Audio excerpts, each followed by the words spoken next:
For years, Jon Stewart has been a voice of reason, a relentless critic of political absurdity, and, in many eyes, a champion of truth.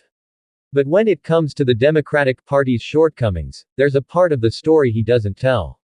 Why? Sure, we see the occasional jab or joke aimed at Democratic leaders, but it's never with the same intensity as his critiques of the other side. What could he be holding back? Or better yet, what does he know that we don't?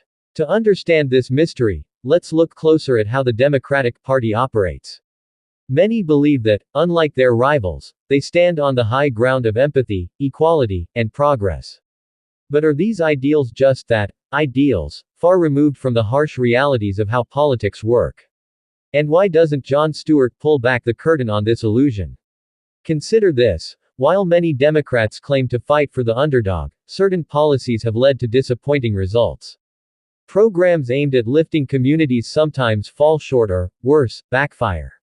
You won't often hear about this in the mainstream narrative. But what if someone influential, like Jon, finally told the whole story? There's a reason why this side of the story stays hidden, even from those who claim to question everything.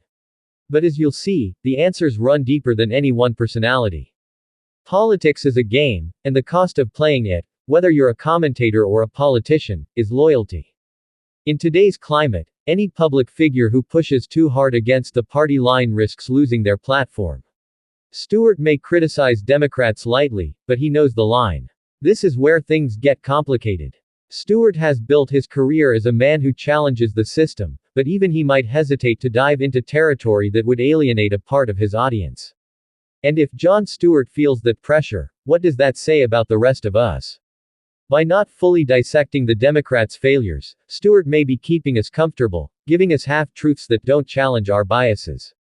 But at what cost? When voices of influence shy away from hard truths, they risk blinding us to real problems within the very institutions we trust.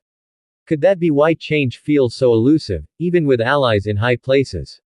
We need voices that confront these issues head-on, that break free from expectations. What happens to a movement when its biggest names hold back? In the end, Jon Stewart is just one voice in a massive political landscape. He, like many of us, may be constrained by the pressure to pick a side, rather than follow the truth wherever it leads.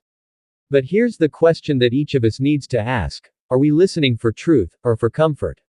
If we want a system that truly represents us, then we have to be ready to challenge it, even if that means holding our own side accountable.